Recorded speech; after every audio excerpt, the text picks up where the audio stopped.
Welcome back. If you've been to a restaurant recently like me, you might have noticed that hanging from the roof, some rather trendy restaurants have light bulbs that glow, and they're not really on as brightly as you'd expect. It's a bit of more of an artistic effect, and what you can actually see in the light bulb is the actual filament glowing. So I thought today what I'd do is make a video about the humble light bulb. So it's a bit of a surprise to see these incandescent light bulbs again. The brighter versions, 60 watt, 100 watt, I think have been banned by the European community. They were using, as this one is, a wire or filament that got really, really hot. And if it got extremely hot, it would give out light as well. What it's doing very inefficiently is it's giving out a small amount of light, and it's mainly giving out heat.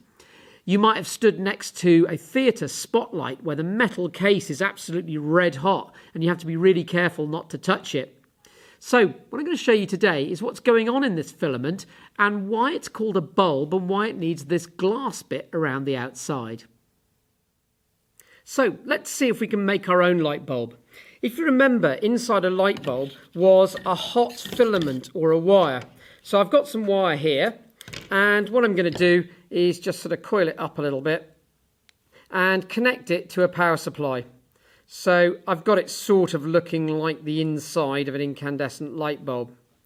I've got to be pretty careful to make sure the power supply is off, and I'll explain why in a minute. So there we go, there's our coil of wire. And if you remember, the early light bulbs worked by passing electricity through a piece of wire that wasn't a particularly good conductor. So I'll turn on the power supply and I'll start to pass some current through it. And as I turn up the power supply, you'll notice that it begins to glow red. I don't know how well you can see that on the camera, but the problem is, as it gets redder and redder, it's getting hotter and hotter. So this is very, very inefficient. I can actually feel the heat coming off it, but very, very little light coming off it. But of course, if I turn it up and want it brighter, oh, I've just melted the metal wire. And that was the problem. So we've got a problem here that if we want an awful lot of light, we've got to have a lot of current through this wire to generate a lot of heat. But if it generates a lot of heat before it gets hot enough to make a lot of light, then it's going to melt. So we need a way of solving that problem. So I've made myself another little coil of wire, and I'm going to turn on the power supply. If you remember, I said one of the dangerous things with this experiment, you have to be a bit careful, is when it actually melts, not to replace the wire. Because if you replace the wire when it's just melted, you're going to put a new piece of wire in with the power supply switched on. It's going to go red hot and burn your fingers. So you must turn it off first. But there we go. Quite a nice little light bulb, but all it's doing is giving out heat. And there we go. We've melted the filament. We got very little light. And so we need to improve upon this design. So here's a particularly beautiful kind of light bulb. My head of department thought I'd gone completely mad when I asked him to buy some of these, because they really are from a bygone era. But they show very nicely what I want to see. If I plug these in, you'll see the hot filament glows. It glows really quite brightly because it's really hot. I'm beginning to feel the infrared and the heat on my hand. If I disconnect it and reconnect it and disconnect it, you might just see the afterglow of the filament cooling down. Now this bulb is very similar to the one we built a minute ago without the glass bulb on the outside. And if you remember, ours didn't last very well at all. And neither would this one. This is actually made of a carbon filament. And carbon, as you know, can conduct electricity. But it would immediately oxidize and turn into carbon dioxide if it was in this temperature in normal air. So we need the bulb around the outside to either have a vacuum in there or to fill it with an inert gas. And one of the jobs of that inert gas is to make sure there's nothing in there that the filament can react with. And if it can't chemically react with oxygen, then it can get much, much hotter. Of course, we also need a material with a very high melting point.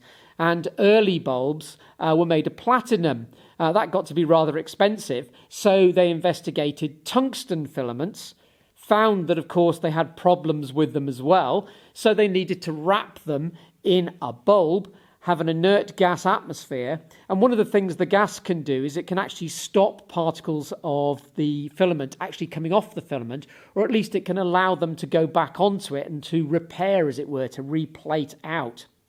But the main thing I wanted to indicate was that if we use anything that would oxidize and perhaps go on fire, even in the case of a carbon filament, then if we get rid of the oxygen around it and have an inert atmosphere, then that's the need for the bulb. It's going to last a bit better. So here's a nice little light bulb, and I've wired it up to the power supply.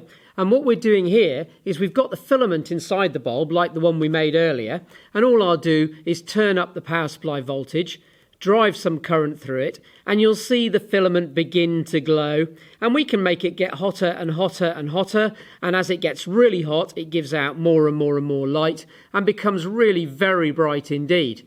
And we can turn it down, and the lamp cools down.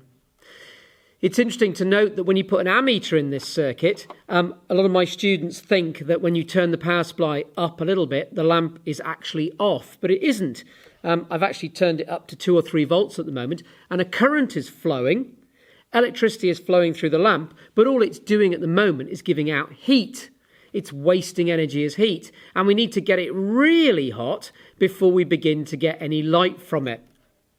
But there's one more interesting experiment we can try with this light bulb, and I'm going to show you that now. So here's one final experiment we can do. I did this experiment when I went for a job interview a while ago, and you won't be surprised to hear that I didn't get the job. So we need to account for the bulb around this one. Remember, it contains the inert gas and stops the filament from either going on fire or melting. So what happens if we don't have the bulb around the filament? Well, I'll take the bulb out of its holder and we'll just get rid of the bulb. Well, the easiest way to do that is to just stick the whole thing in a plastic bag and hit it with a hammer. Take the bulb out. So we've now lost that glass envelope. We've now got it open to the atmosphere. Turn the power supply down. Struggle to put it back into its holder. There we go. Okay, there's the filament. Let's turn it up and see what happens as we pass current through it. So, line it up and it burns quite nicely, and there we go.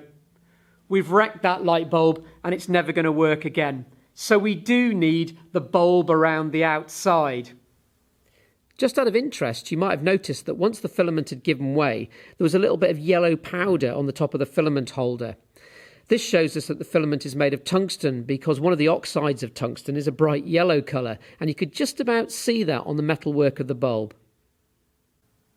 So, I do hope you enjoyed that video and learnt a little bit more about light bulbs. I look forward to seeing you again next time.